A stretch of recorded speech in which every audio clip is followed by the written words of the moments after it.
Hello, everybody. My name is Haley. I'm here from ProWritingAid, and my guests today are Rachelle and Anne. Rachelle. Hello. Oh, hello. Hi.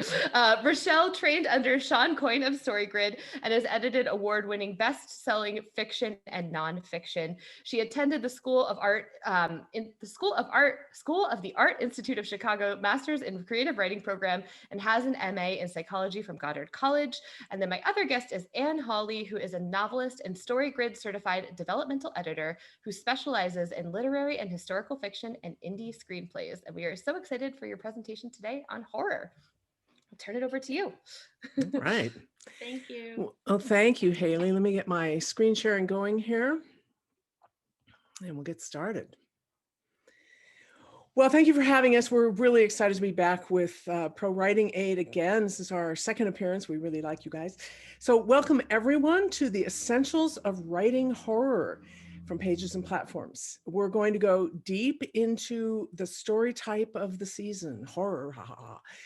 My name is Anne Hawley, as Haley has said, and here with me is my colleague and fellow developmental editor, Rachelle Ramirez. Rachelle's going to be taking over the show in just a few minutes. We'll go for about 45 minutes and then having a little trouble getting to start. We covered this already. Please type your questions in the Q&A box and we'll get to those in the last few minutes of the presentation. And be sure and check out tinyurl.com/getyourstoryunstuck. I'll just repeat that. You've already got that link in the chat box. So let's start out by talking about why you might want to learn this. What brings you to this webinar today? Some people want to write a story that just creeps into the nightmares of their readers. Maybe you're unsure about how to struggle. Maybe you probably know how to struggle, but you're unsure about how to solve the struggle of structuring a horror story. You may have some scattered, scary scenes in your mind or already written that aren't working or that aren't working together yet. Or maybe you just like to try something new that you've never written before. You probably would like to know more about exactly what constitutes a horror story in order to make it actually be a horror story. And if in that case, you're in the right place.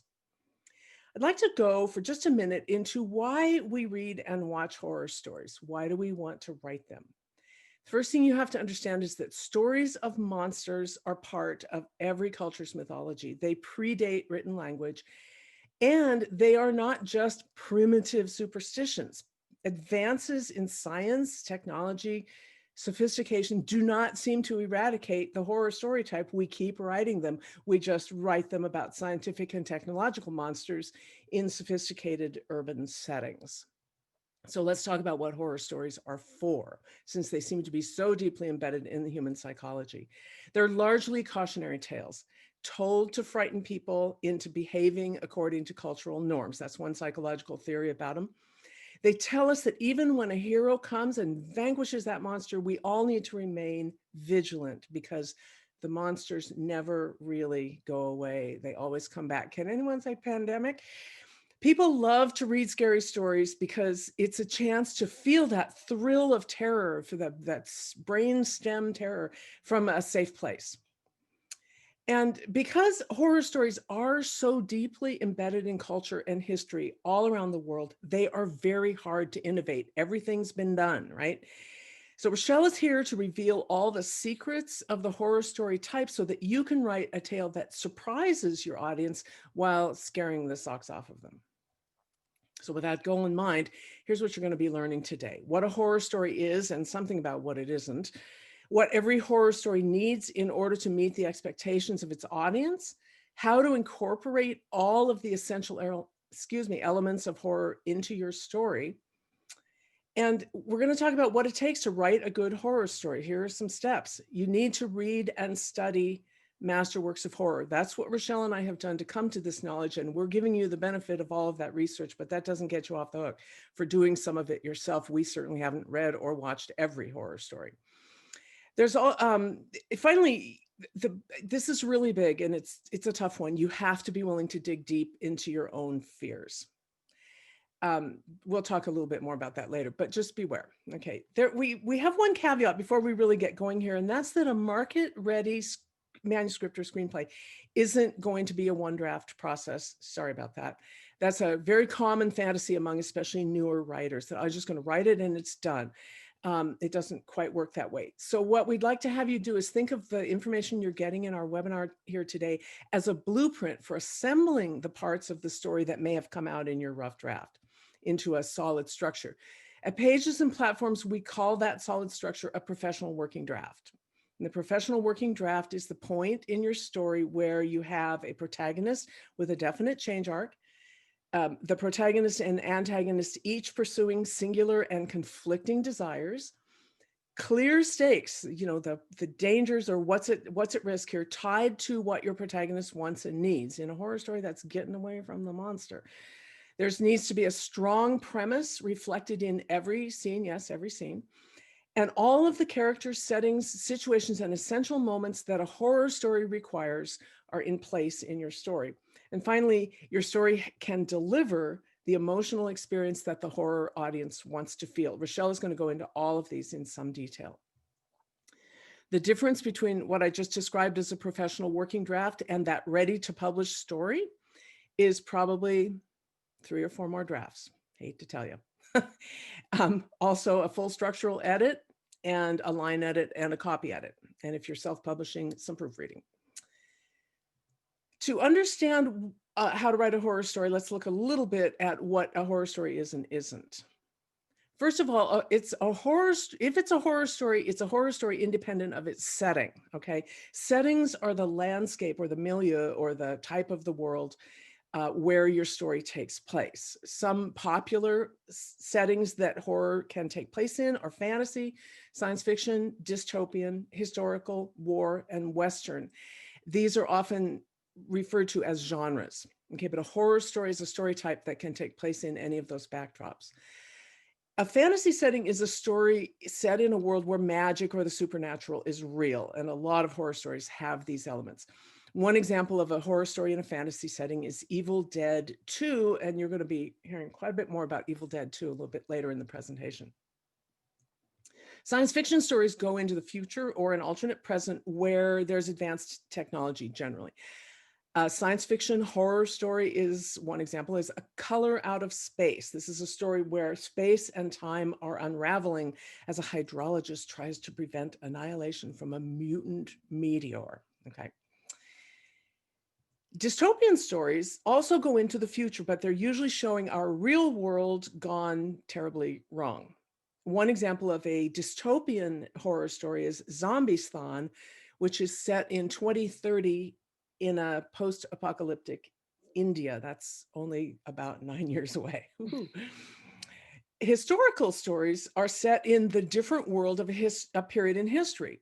One example of a historical horror story is The Girl from Rawwood, also a fantasy. It's set in history because it traces the haunting of a house back through several generations. Now, war stories, not surprisingly, are set in an environment or backdrop of war. And one example of a horror story set in a war backdrop is Trench 11. This is a story where the monster is a master of biological warfare, and that gets to that modern day technological type of fears. Westerns are set in the American West, generally between the Civil War and about 1900. This makes them also historical, right? As such, one horror story that is set in a Western setting is called Dead Birds, where a group of Confederate deserters are hiding in an abandoned plantation as supernatural forces attack them. Now, each setting does have its own rules, and you do need to know them in addition to understanding what a horror story is made of. If you're writing in a fantasy setting, for example, you had better be aware of current trends in fantasy and in horror. You need to be reading in both areas to know what the trends are, what readers today expect and want. If you're writing in a historical setting, you got to do historical research, all of that, and so on. But settings don't tell you much of what you need to know as a writer to finish your story. And this is really important. Settings don't tell you what your protagonist wants or needs, what the protagonist has to lose or gain. That's the stakes. It doesn't tell you how the protagonist changes under pressure from the antagonist. And it doesn't tell you what emotions your audience is going to expect to feel when reading this kind of story. Settings don't deliver much of that.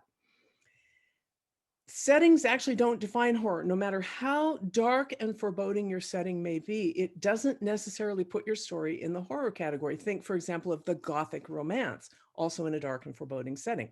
You can set any number of story types in dark and foreboding places, but a horror story is a horror story regardless of the setting that you may choose. Although I will point out it's true that horror does tend to thrive in the dark. Consider some of these horror settings. On a spaceship, that was the Alien movie and probably the sequels too. In the ocean or on the ocean or at the beach, Jaws. That story, most of it takes place in broad daylight in the sunny, sparkling ocean by a beautiful sunny beach. In the woods, the Blair Witch Project and a whole lot of other horror stories take place in the woods. Right at home in a nice apartment complex, that's the Netflix movie 1BR, One Bedroom. Or in a fantasy world, as we mentioned, The Girl from Raw Blood is set in a fantasy world. Okay, so that's a little foundation about why horror stories exist, the kinds of different settings they take place in, and what it's going to take for you to get to a professional working draft of your horror story. Now, Rachelle is going to dig into the guts of horror story. So, Rachelle, what exactly is a horror story? Thank you, Anne. So, horror stories are essentially about a victim trying to escape an evil monster. That monster is powerful, it is incapable of reason and empathy for the victims. It's intent on destruction. The monster can be anything from human sociopath, an animal, an alien, the undead, or a supernatural being. Horror stories involve a protagonist who is a victim against impossible odds. They're motivated by the stakes of staying alive and avoiding a fate worse than death, such as torture. The horror story is what we call an outer plot-driven story type.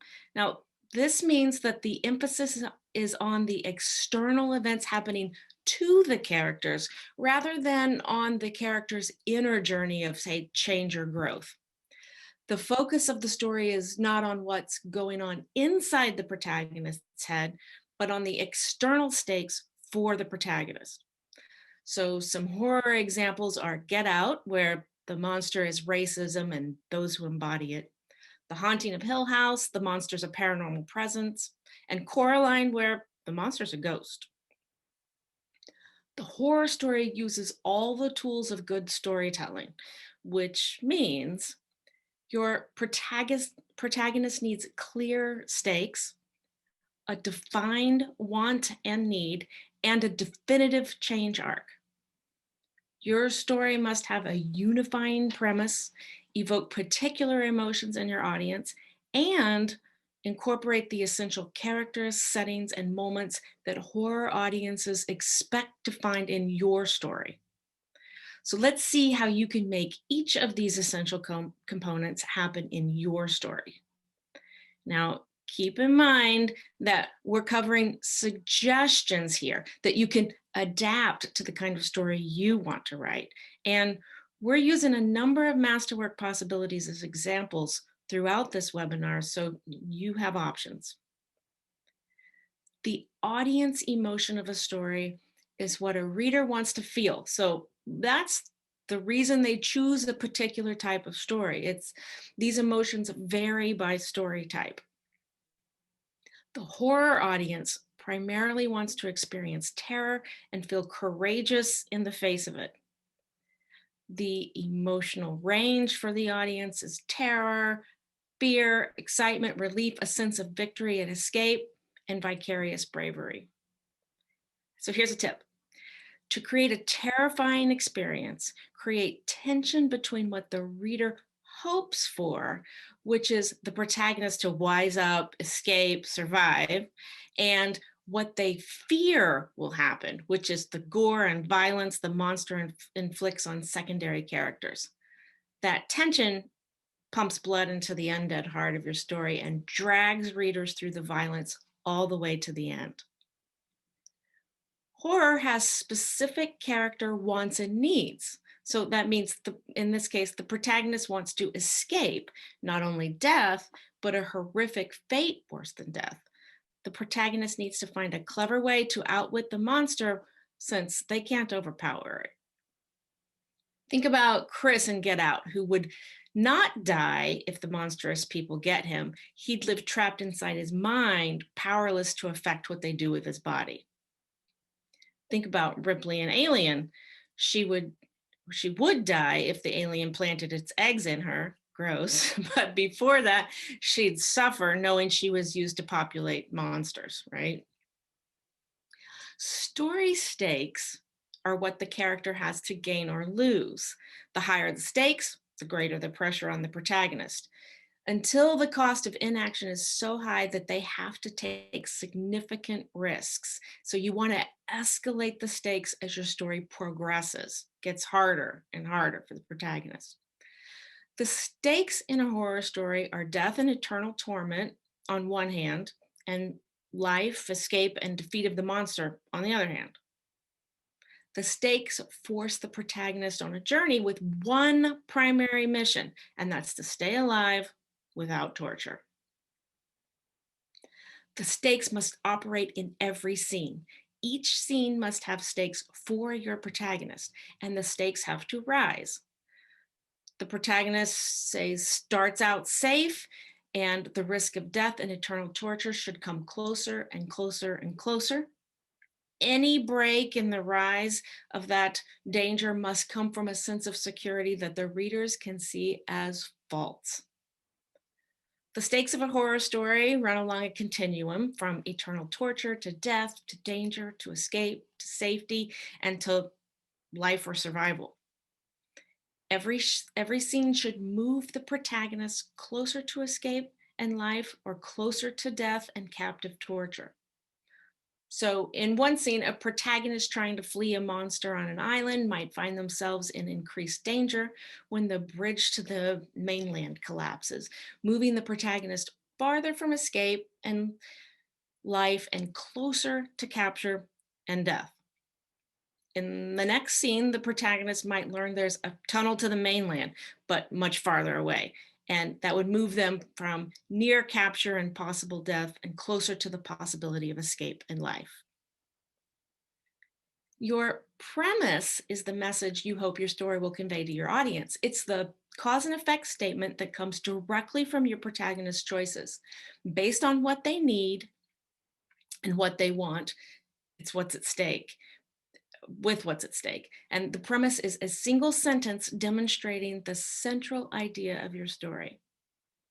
Your premise guides you as you write. And so when you're not sure what scene needs to come next, or when you can't think of which obstacles to put in front of your protagonist, even if that dialogue is questionable, you can consult your premise statement for help. So let's talk about your premise, because maybe you don't think your story or any story, horror story, has much of a message beyond stay away from monsters or don't go upstairs, dummy. But the horror story premise can be found throughout history, like Anne said, and mythology. Monsters are metaphors for our deepest fears. They make us confront that bad things are going to happen to good people. The message that the boogeyman will get you if you don't follow societal rules, for example, that we need ordinary people to become heroes to save the rest of us from terrors. Some general premise ideas for horror stories are, and these are just examples, outwitting or escaping the monster allows victims to avoid torture and escape death, and failing to outwit or escape the monster leads to victims' torture and death. Some other ideas are monsters test the weak, evil demands courage, cleverness leads to an escape from evil, teamwork defeats the monster. Create a message unique to your story. For instance, the premise statement of the movie Get Out might be, the covert monstrousness of racism demands cleverness, resolution, and a change of worldview in order for the protagonist to survive. Or, monstrous racism forces the protagonist to become clever and resolute in order to survive. The premise statement of Evil Dead 2 might be, determination and cleverness prevent evil forces from causing death and destruction.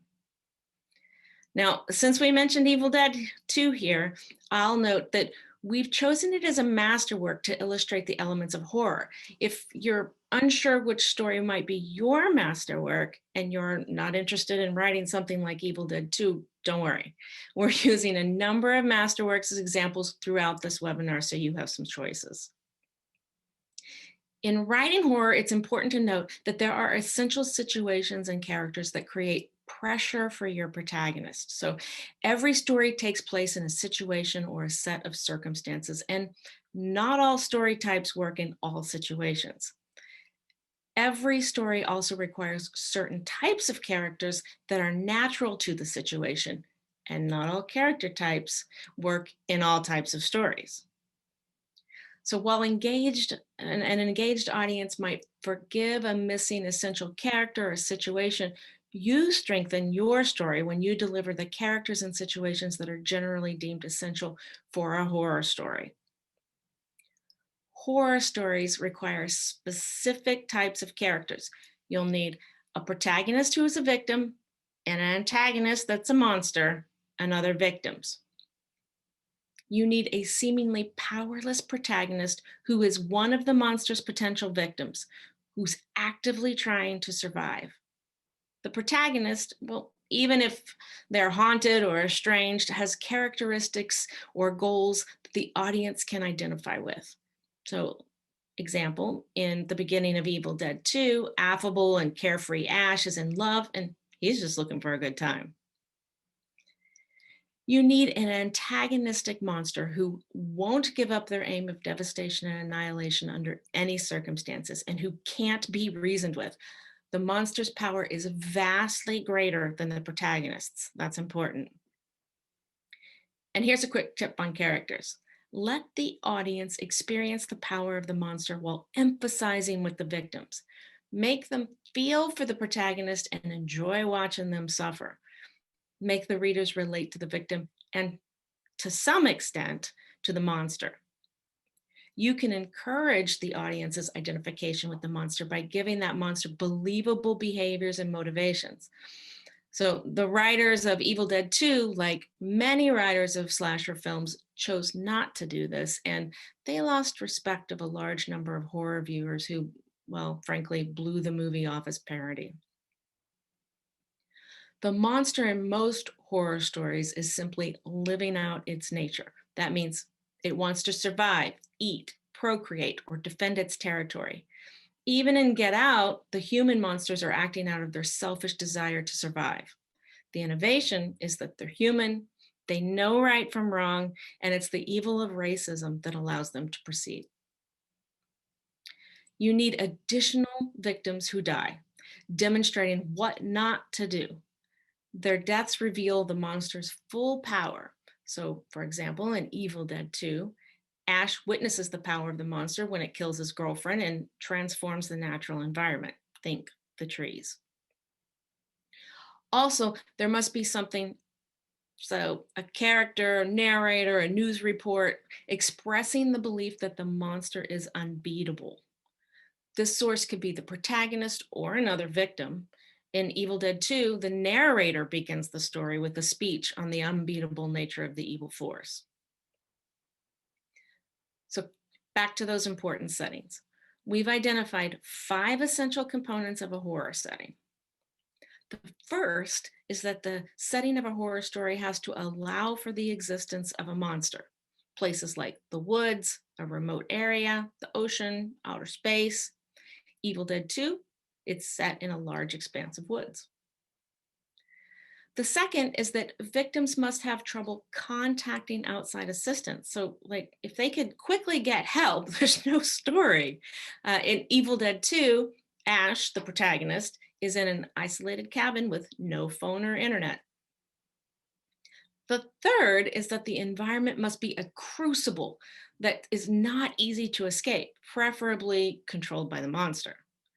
The protagonist must have no real choice but to face the monster. In Evil Dead 2, the monster destroys the bridge, the only bridge, and Ash is trapped back in that cabin.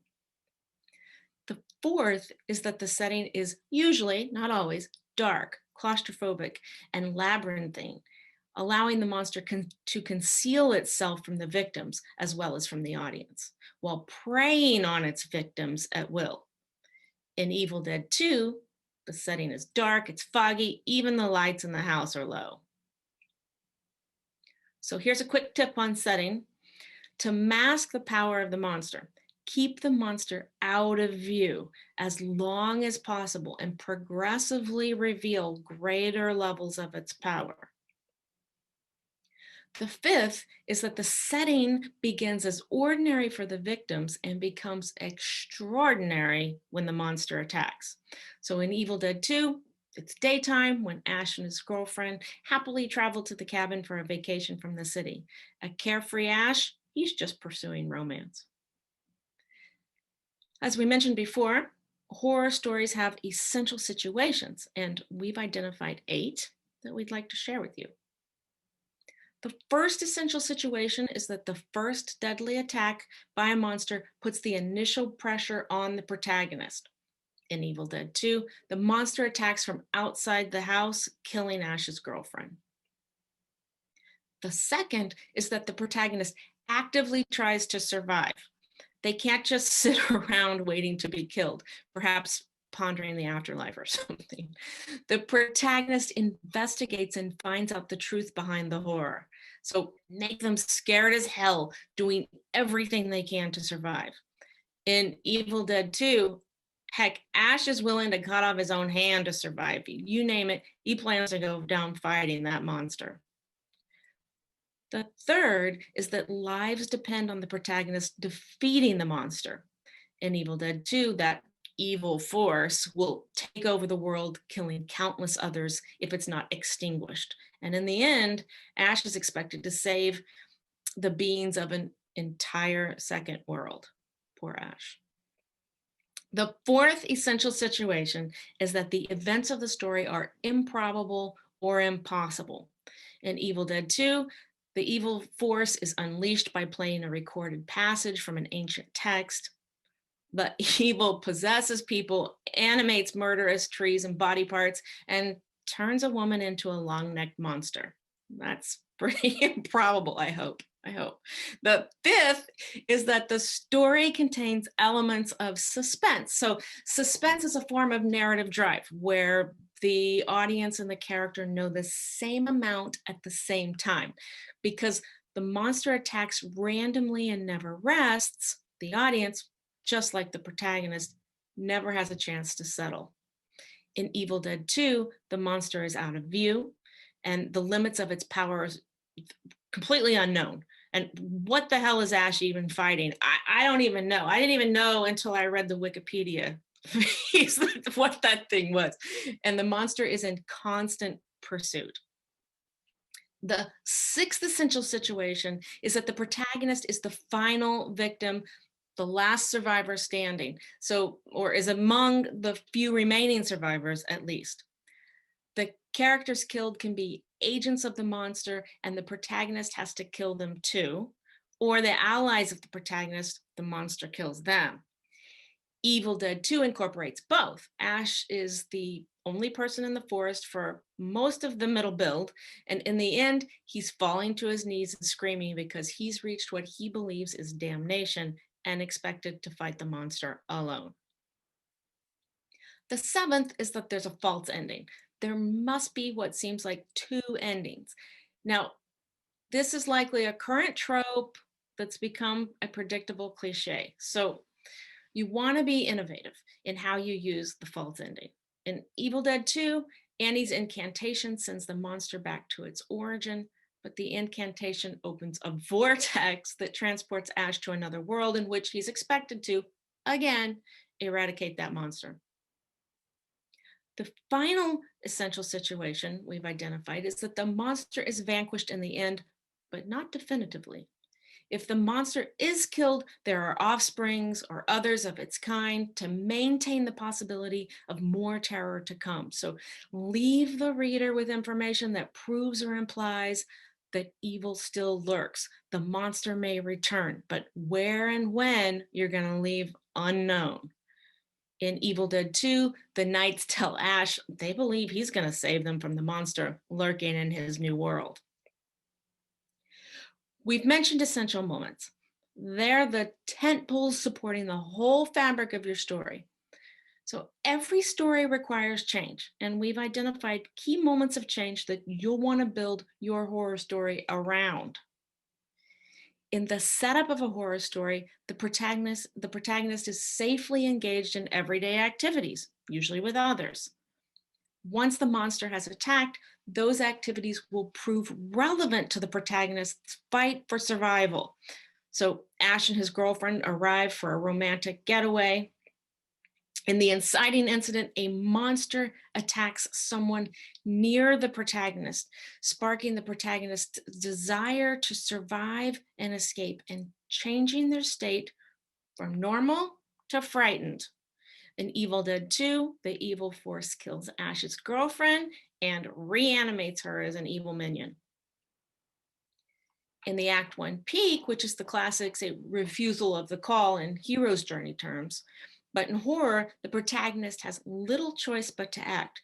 They might try hiding, or the monster may present some opportunity for denial that it's really a monster. In Evil Dead 2, Ash is isolated and attacked. He has no choice but to fight, die, or become some sort of zombie. In Act 2, there are rising complications. The monster begins picking off the other characters, increasing fear and urgency, but also revealing more of its nature, providing the protagonist clues to a possible escape and an opportunity to test it. In Evil Dead 2, the monster possesses a dead Henrietta, Ash's hand, and Ed. It kills Bobby Joe and Jake. The midpoint shift moves a horror story from Act 2 into Act 3. The protagonist realizes they must stop defending themselves and they go on the offensive. So in Evil Dead 2, Ash understands the nature of the monster, explains it to the others, and goes to get an axe to kill it. In Act 4, there's a global peak. The protagonist comes face to face with that monster at last and risks their life on their only remaining tactic. The protagonist seems to be at the mercy of the monster here. So in Evil Dead 2, Ash is possessed by the monster and must fight for his human existence. In the resolution of the horror story, the protagonist escapes with their life, but at the cost of several other lives. The monster is temporarily vanquished and the community can return to the illusion of safety. Alternatively, the protagonist may die, as in, say, the Blair Witch Project. In the first Evil Dead movie, the protagonist is murdered in the final scene. Maybe that's why audiences preferred Evil Dead 2, in which the protagonist lives. And now the big question, how do you put all of these elements together to write your horror story? Let's look at the structure of the beginning hook, the middle build, and the ending payoff. So you want to establish the empathy in your readers by demonstrating the protagonist's flaw or fear. Before the protagonist is in jeopardy, we need to want them to live. You want to create a setting that isolates the protagonist. The dark mood is critical. The inability to obtain outside help is paramount. Introduce supporting characters as rich and interesting. Give them distinctive names, appearances, mannerisms, actions, even cultural backgrounds if you can. Don't allow them to be meaningless victims or a flawless hero. Clearly demonstrate the protagonist's want. This can be internal or external, in their head, outside. This is used to encourage empathy. Make the stakes clear. Stakes in horror are not for subtext.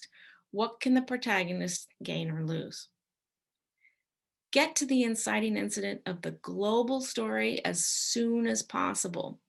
The monster makes itself known as a threat with a warning that would give any reasonable person misgivings about moving forward or investigating. So the protagonist registers this new information but chooses not to act, or they delay making a decision. Create scenes in which the monster attacks, and the protagonist makes mistakes. Your story's middle build will contain your second major progressive complication of the global story. Sounds a little complicated, right? But that's crossing the threshold or monster attacks. Your third progressive complication, that's tests, allies, enemies, or monster attacks. The turning point complication, that's the ordeal, or guess what? Monster attacks. And the crisis, monster is about to attack the protagonist with impending doom. You'll slowly expose your protagonist to greater danger due to the bad choices they make and hate making. Create rising action with those attacks. Create a midpoint shift where the protagonist goes from reactive to proactive with a darn good reason to risk their lives. Whether it be selfish or altruistic, make it a decision most readers can relate to, a decision made directly from their character flaws rather than, say, sheer stupidity. They don't go into the attic just because they're curious. I hope. Remove the protagonist's hope of defeating the monster in an all is lost moment at the end of the middle build.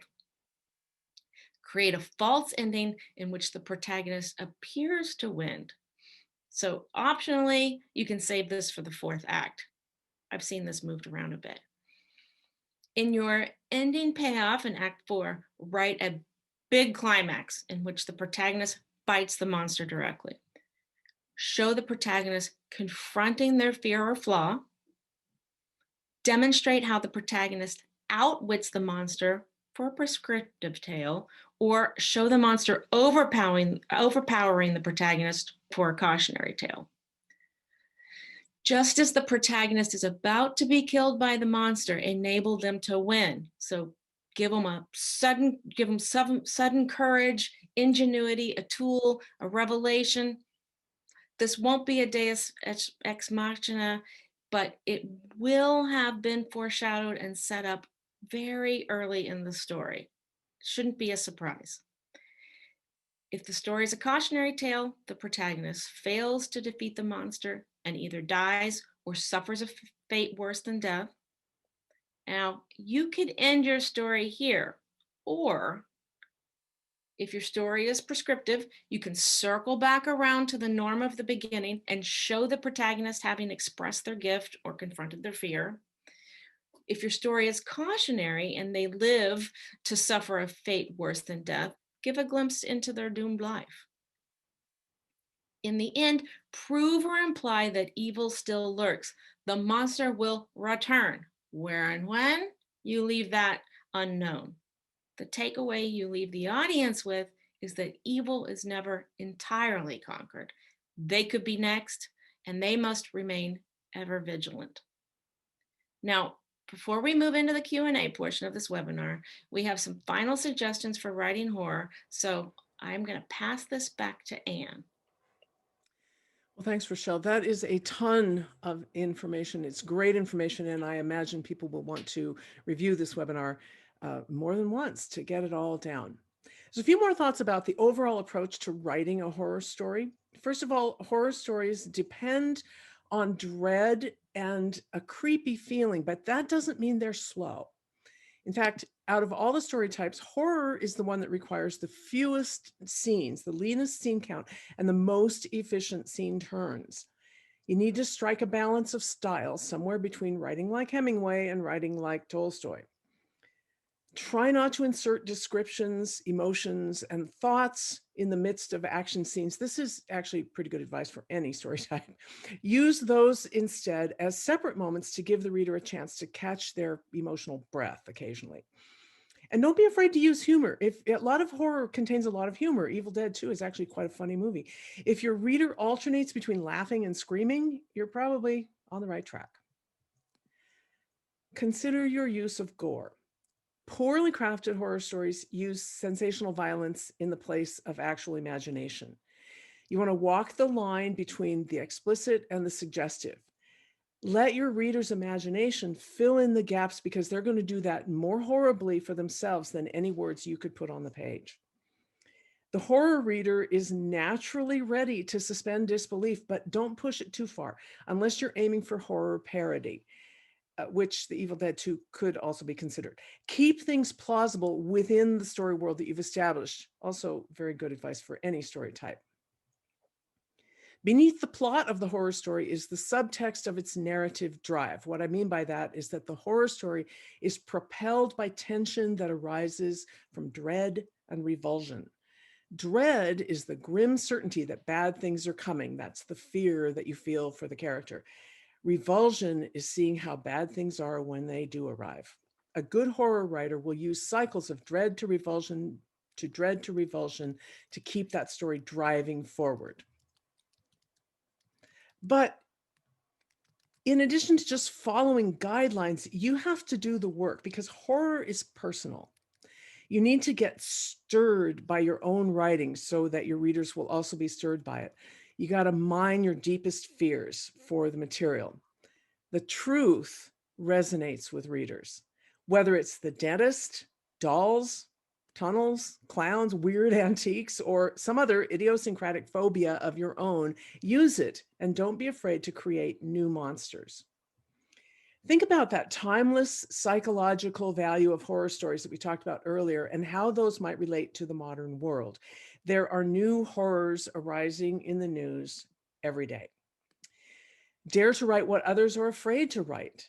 Convey fear rather than telling your reader that something is scary. That's the show don't tell rule that, really belongs in every story.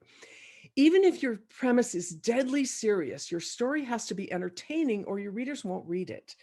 You may have to dig that grave deeper than any writer has dug it before in order to get at some really psychologically twisted stuff that will capture the imagination and surprise the contemporary reader of horror stories.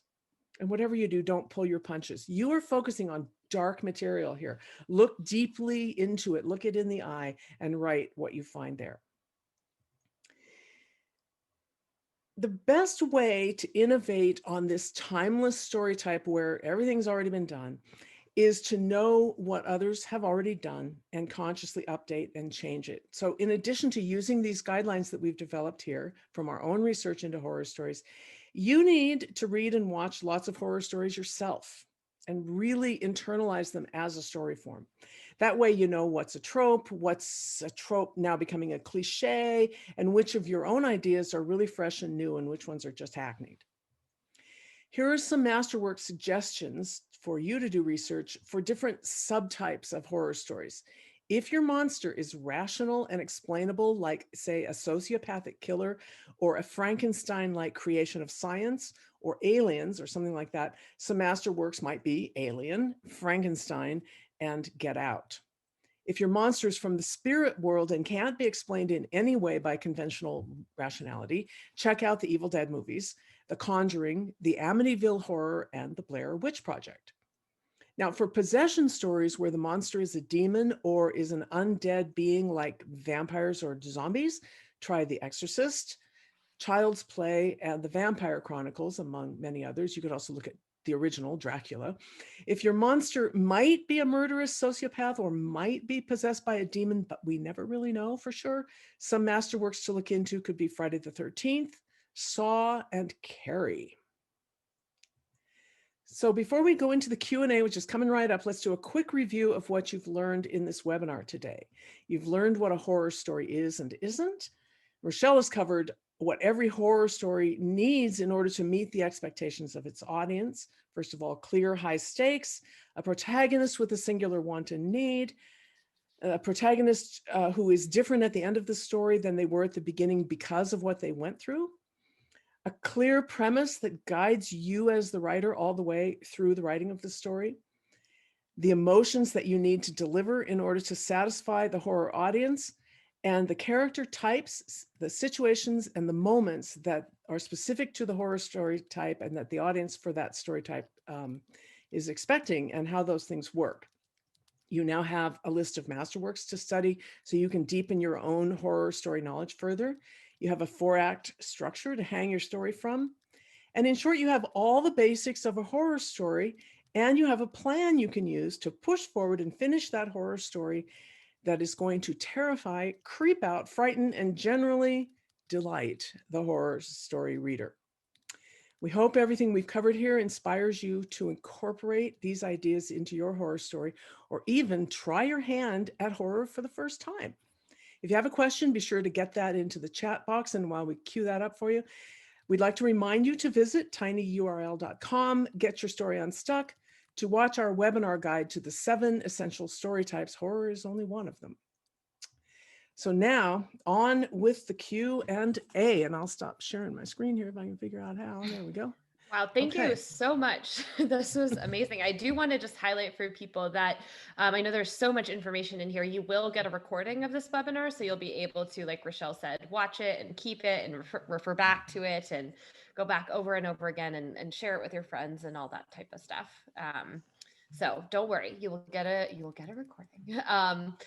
All right, well, we've got some great questions coming in. We've got about 15-20 minutes for questions, so we will try to power through. So first up, a couple from Oliver. And Oliver says first, can a monster exist internally? So in the minds of the protagonists and victims? Yeah, I'm specifically thinking of, say, Jacob's Ladder. If that protagonist is in the mind, you've got to have external characters, monsters, dangers in the real world or perceived in the real world to create life and death stakes for the character. So is the character going to kill themselves because they're possessed, or put themselves in great significant life and death danger because they're of something they believe? You've got to find a way to get the problem truly out of their head. So it's not quite, the next thing that comes to mind is Fight Club. So it's not quite a horror story. It has aspects of horror. The antagonist, other than capitalism, is entirely in his head. The guy making all the trouble for him is himself, right? But it's externalized. Spoilers. Even right. Yeah.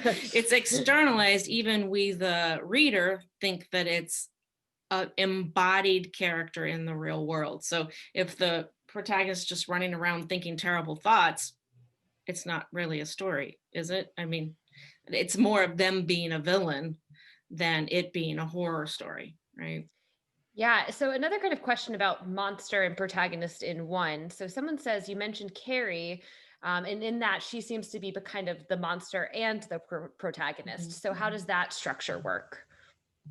Carrie is one of those ambiguous ones where it's not clear whether she's possessed or she's just bad or she's crazy. It's left ambiguous.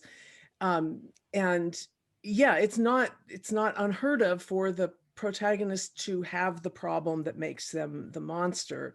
Although Stephen King, that was pretty innovative on his part. Whether that would still be innovative, how many years, 40 something years later, I'm not totally sure.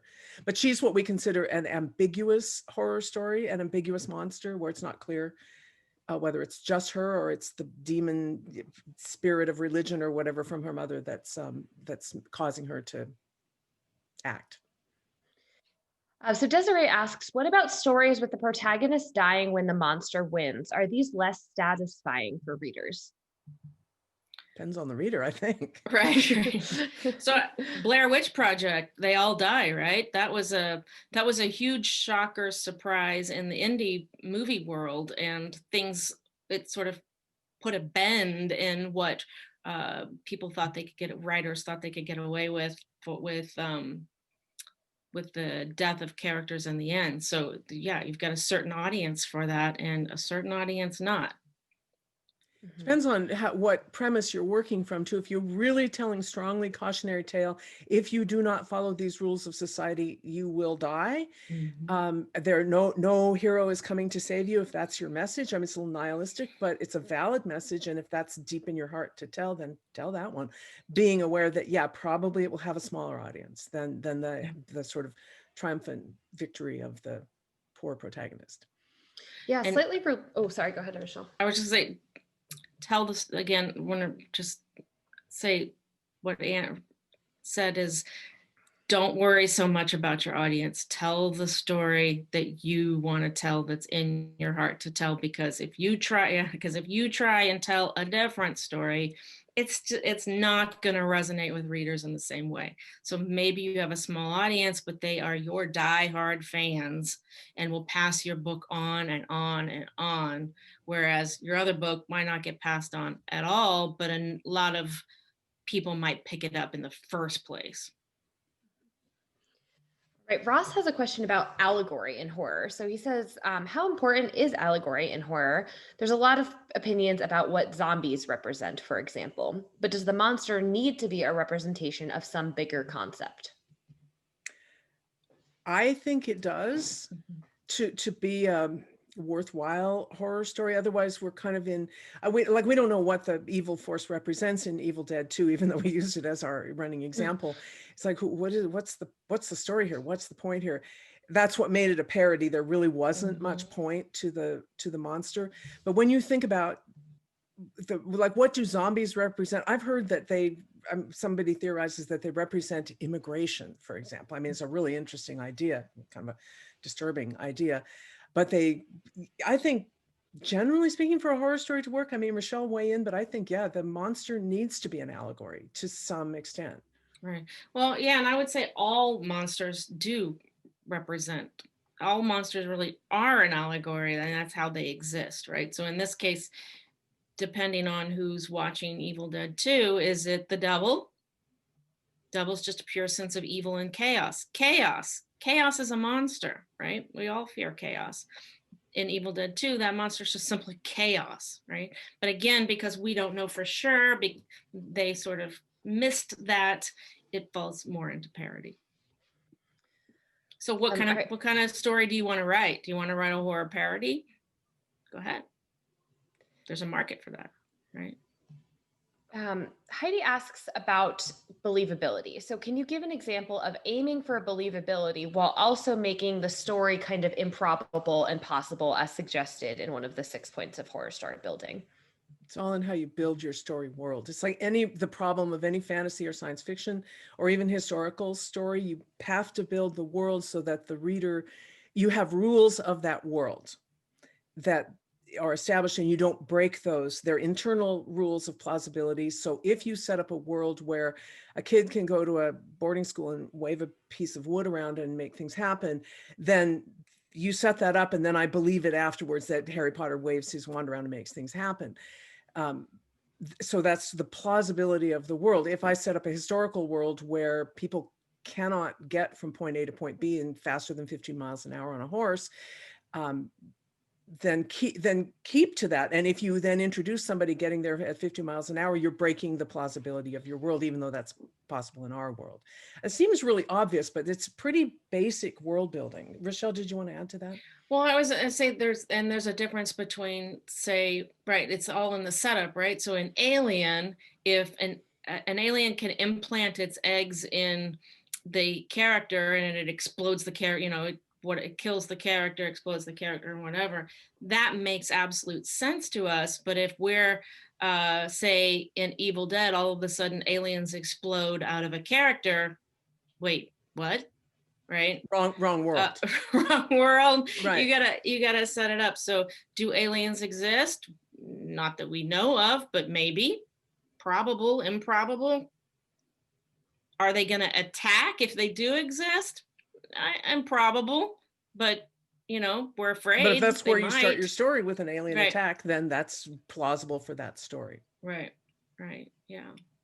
And you're going to lose some readers who don't like that kind of story. There are readers who are not drawn to implausible, impossible fantasy, science fiction, horror type supernatural stories. You're going to lose a huge audience just by writing horror because some people don't want to read horror stories, right? You write for your audience, you tell the story you want to tell, and making it as believable as possible within the story world that you set up is important.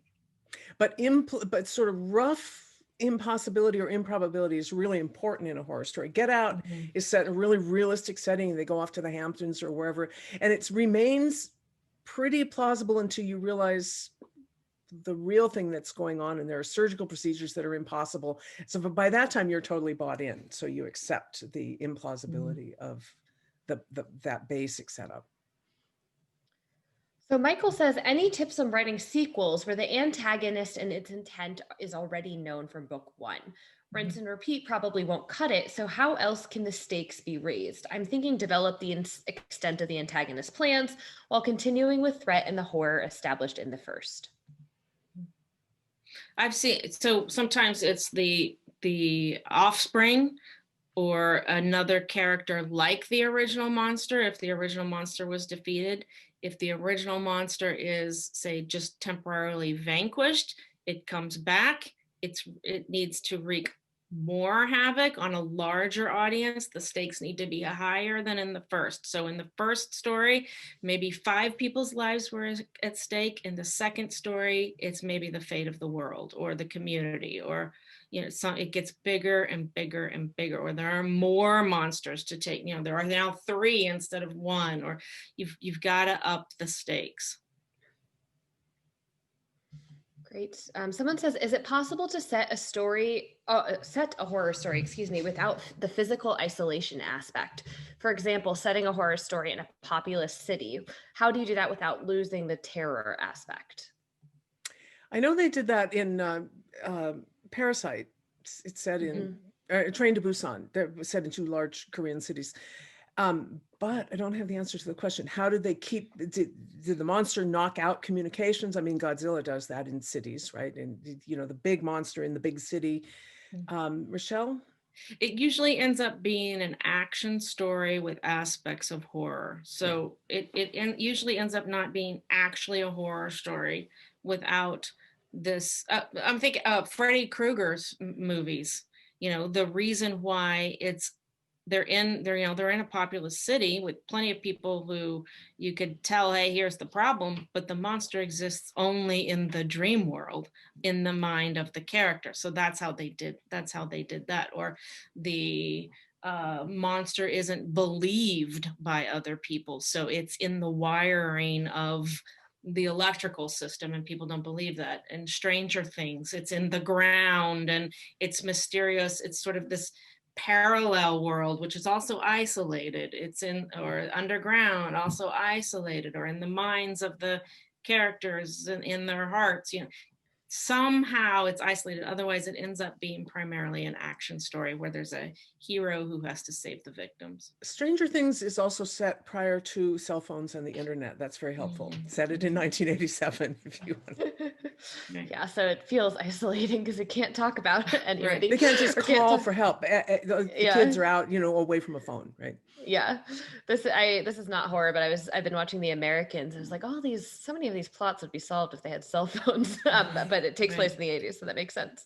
Okay, we have time for a couple more, and then I'm going to drop Rachelle and Anne's link in the chat as well, so that you can follow up with them, because unfortunately we have tons of questions, and we won't have time for all of them. Great. So please follow up with them because they are amazing, and there are places to follow up with them in addition to the masterclass there too. Okay, so let's see. Where was the one that I just wanted to answer? So someone asked, I both love horror and am a total scaredy cat. Is there a genre like cozy mystery, but for horror? I would love recommendations to read and model for that.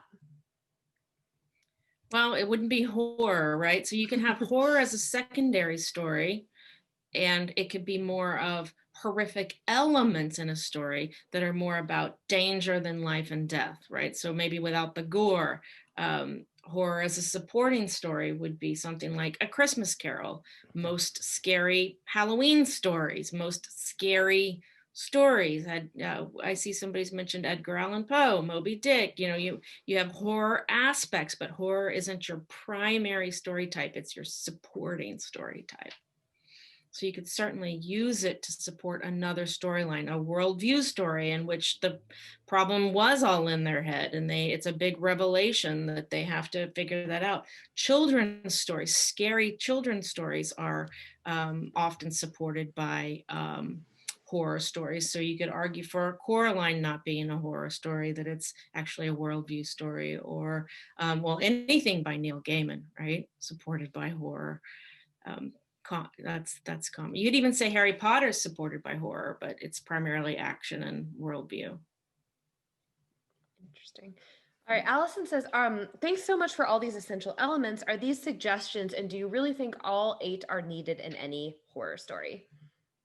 Well, as we sort of mentioned, you can fool your audience. If you've got them in the palm of your hand, we had the picture of the horror audience, they'll let certain things go, but it's a good idea to plan to try and get them all in as organically as you can. first. Try that first.